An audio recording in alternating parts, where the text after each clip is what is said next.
Hello students, welcome to my YouTube channel maths में। आज हम क्लास 10th मैथ्स के हाफ ईयरली सैम्पल पेपर का सेक्शन डी सॉल्व कर रहे हैं।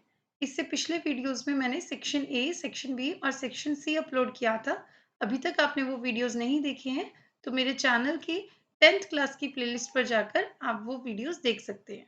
सेक्शन डी को मैंने दो पार्ट्स में डिवाइड किया है। फर्स्ट पार्ट में आपके 4 मार्क्स के 3 क्वेश्चंस हैं और सेकंड पार्ट में 4 केस स्टडी बेस्ड क्वेश्चंस हैं, ठीक है, जो कि 4 मार्क्स के हैं। तो सेक्शन डी का फर्स्ट क्वेश्चन यानी कि 31st क्वेश्चन हमारे पास है, prove that √7 is an irrational number. तो इसके लिए सबसे पहले कंसिडर कर लेते हैं, let √7 be a rational number. ठीक है, हमने मान लिया एक रैशनल नंबर है। अगर ये रैशनल नंबर है तो हम इसको p बाय q की फॉर्म में लिख सकते हैं। दैट इज हमने मान लिया कि √7 is equal to a upon b, where b is not equal to 0, a and b are integers and also co-prime numbers.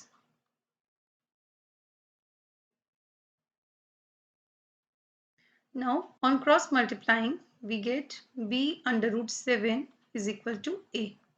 Okay, now squaring on both sides, squaring on both sides. जब हम square करेंगे इसका तो हमारे पास आ जाएगा √7 का square is 7, b square is equal to a square. अब 7 into b square is equal to a square, this implies a square is divisible by 7। और जब किसी प्राइम नंबर से किसी नंबर का स्क्वायर डिवाइड होता है तो वो नंबर भी उस प्राइम नंबर से डिवाइड होगा, that is a is also divisible by 7। ठीक है, अब हम क्या लिख सकते हैं, लेट अगर a हमारा 7 से डिवाइड होता है तो a को हम लिख सकते हैं 7m, where m is any integer. इसको हमने क्या लिख दिया, a is equal to 7m। ठीक है, अब कोई नंबर ऐसा है हमारे पास m जिसको 7 से मल्टीप्लाई करें तो a बनता है। ठीक है, तो पुट कर देते हैं इसको, put a is equal to 7m in equation. Let us take this equation as equation 1, तो हमने इक्वेशन 1 में पुट कर देते हैं। ठीक है, तो हमारे पास क्या आ जाएगा, 7b square is equal to 7m का whole square, that is 7b square is equal to 49m square. Cancel कर देते हैं, b square is equal to 49m square upon 7, 7 से 49 7 times cancel, so we can write b square is equal to 7m square. तो फिर से equation 1 की तरह ही बन गया। तो यहाँ से हम क्या कंक्लूड कर सकते हैं, that is b square is divisible by 7। This implies b is also divisible by 7। ठीक है, this implies a and b both have 7 as their common factor, कि इन दोनों का कॉमन फैक्टर क्या है, 7 है, दोनों ही 7 से डिवाइड होते हैं। बट a एंड b हमने क्या माने हैं, are coprime numbers. Coprime numbers कौन से नंबर होते हैं जिनका कॉमन फैक्टर 1 होता है, तो 7 तो नहीं आना चाहिए था। तो दिस कॉन्ट्राडिक्शन, ऐसा कॉन्ट्राडिक्शन क्यों हुआ, this contradiction arises due to our wrong assumption। ठीक है, कि हमने गलत चीज कंसीडर की थी, इसीलिए कॉन्ट्राडिक्शन अराइज हुआ कि वो कॉमन फैक्टर 7 आ गया, बल्कि ए और बी तो को प्राइम नंबर थे। This implies √7 is a rational number. Okay, I hope this is clear to you. Next question, represent the following system of linear equation graphically। इनको हमें graphically represent करना है।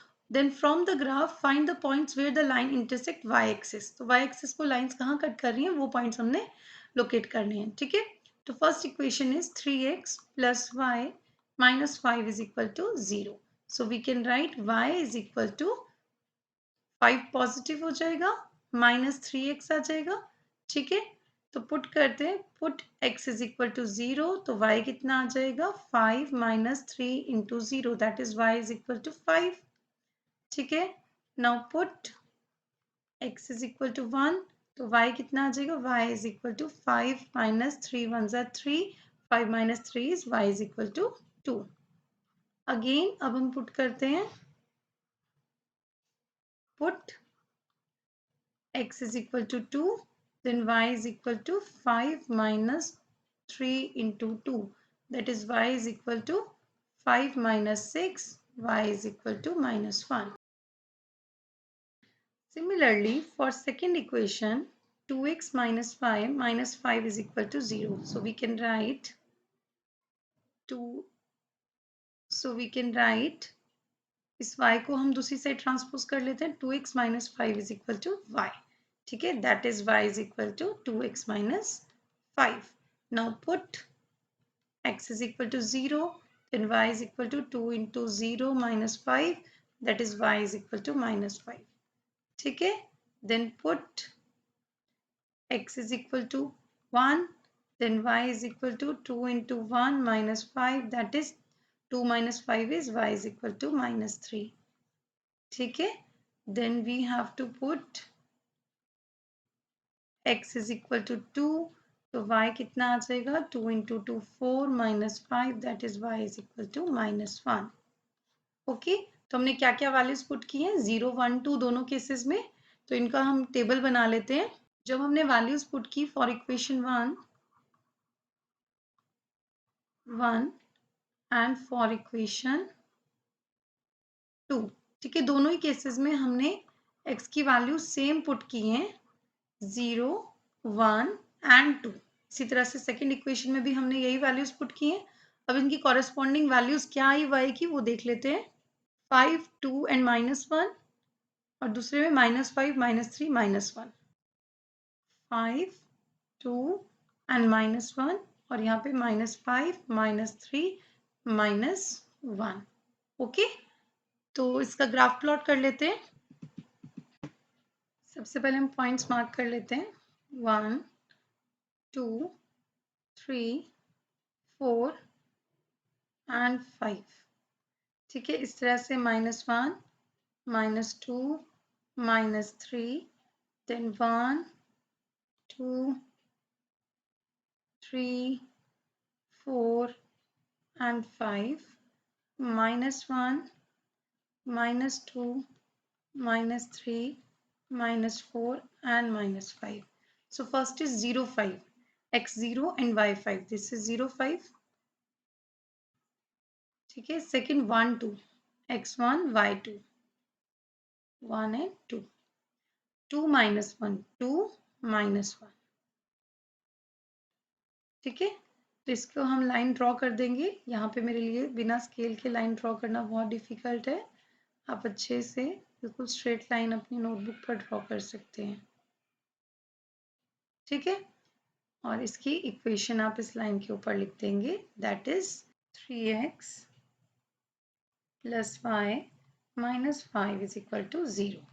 और सेकेंड इक्वेशन क्या करते हैं हम, 0 - 5, ये वाला point 0 - 5, second is 1 - 3, and third one is same 2 - 1, 2 - 1, ठीक है, हमने ऑलरेडी बनाया हुआ है, तो इसे स्ट्रेट लाइन बनाएंगे, ठीक है, स्केल की हेल्प से ज्वाइन कर देंगे, तो इस तरह से आपके ये पॉइंट आ जाएंगे। तो यहाँ से हम सॉल्व कर रहे हैं ग्राफिकली, सो x के कहाँ आ गया, point of intersection of both the lines is x is equal to 2 and y is equal to -1। So ये आपका ग्राफ से सॉल्यूशन आ गया। अब हमें बताना है कि y एक्सिस को ये दोनों लाइंस कहाँ कट कर रही हैं, तो coordinates of points where these lines intersect y axis are, कौन कौन से पॉइंट्स हो गए, 0 5 एंड 0 -5। ओके, और आप इसी तरह से इक्वेशन इस सेकेंड लाइन पर भी लिख देंगे, 2x -y -5 is equal to 0। Okay, next question, state and prove basic proportionality theorem. क्या स्टेटमेंट है बेसिक प्रोपोर्शनैलिटी थ्योरम की? If a line is drawn parallel to one side of a triangle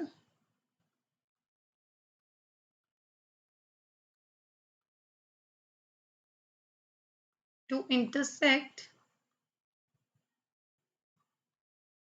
other two sides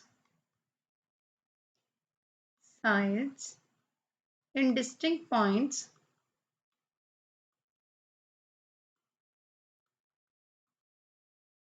the other two sides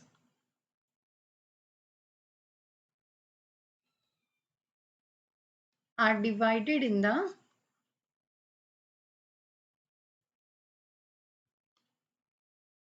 same ratio। अगर statement लिखने को आएगी तो आपकी ये 1 मार्क की स्टेटमेंट होगी। तो क्या बोला है, अगर हमारे पास एक ट्राइंगल है, उस ट्राइंगल में हम एक लाइन ड्रॉ करते हैं, इसकी एक साइड के पैरेलल, फॉर एग्जांपल हम डीई ड्रॉ करते हैं बीसी के पैरेलल, तो ये बाकी की दोनों साइड्स को सेम रेशियो में डिवाइड करती है। ठीक है, यानी कि AD over DB is equal to AE over EC। तो गिवन क्या है,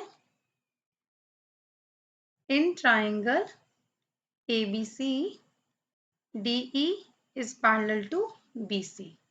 टू प्रूफ, क्या प्रूफ करना है कि साइड्स का रेशियो सेम है, AD over DB is equal to AE over EC।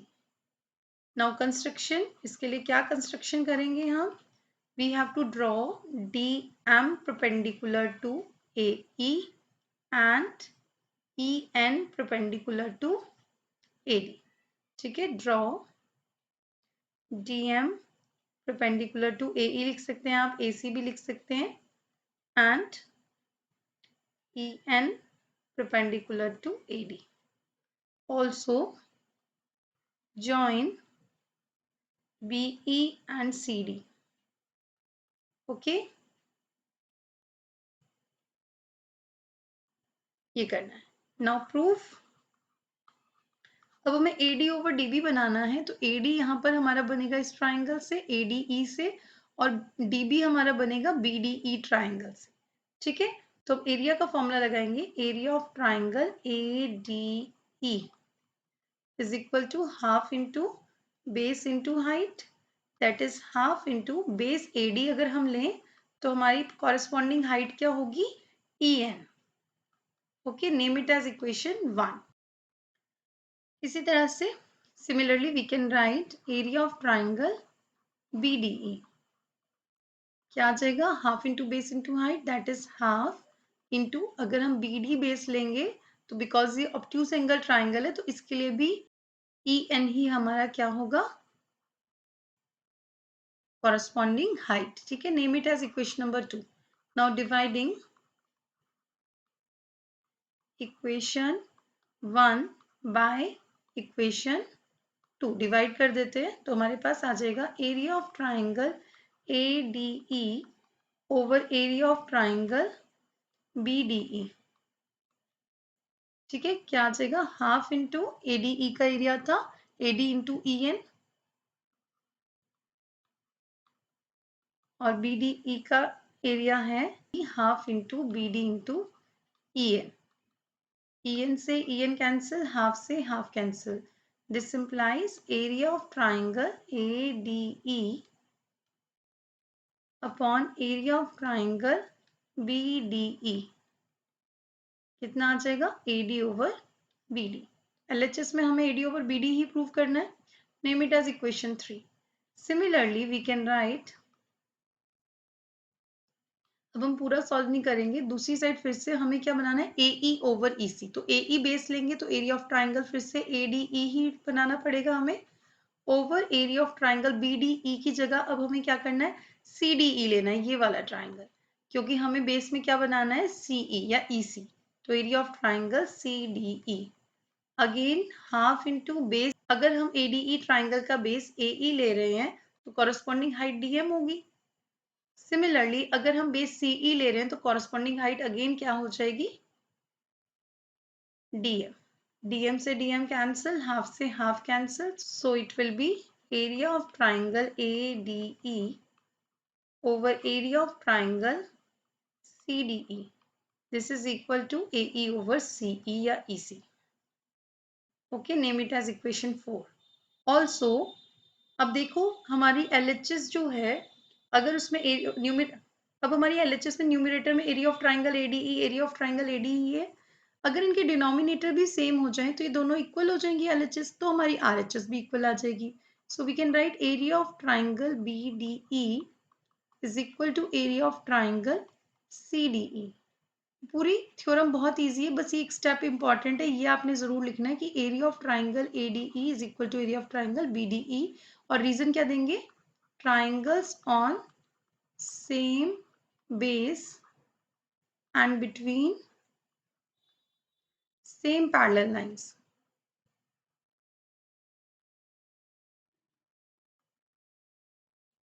Are equal in area, उनका एरिया सेम होता है। तो अब देखो ना, BDE जो आपका है ये और CDE ट्राइंगल, ये दोनों सेम बेस DE पर बने हैं, इस सेम बेस पर, और दोनों सेम पैरेलल लाइंस के बीच में, DE एंड इस BC लाइन के बीच में। ठीक है, तो इनका एरिया जो है वो सेम होगा। ठीक है, तो इसको हम इक्वेशन 5 नेम दे देते हैं। तो यहां से हम लिख सकते हैं फ्रॉम 3, 4 एंड 5। ठीक है, AD over DB is equal to AE over EC।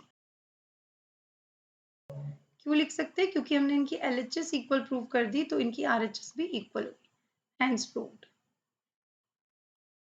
Okay, thank you for watching the video. अगर आपको ये वीडियो पसंद आया हो तो इस वीडियो को लाइक कीजिए, शेयर कीजिए और मेरे चैनल को सब्सक्राइब कीजिए, और साथ ही बेल आइकन प्रेस करना ना भूलें, ताकि जब भी मैं कोई नया वीडियो अपलोड करूं तो आपको इसकी नोटिफिकेशन मिल जाए। तो जल्दी मिलते हैं अगले वीडियो के साथ, तब तक बाय स्टूडेंट्स।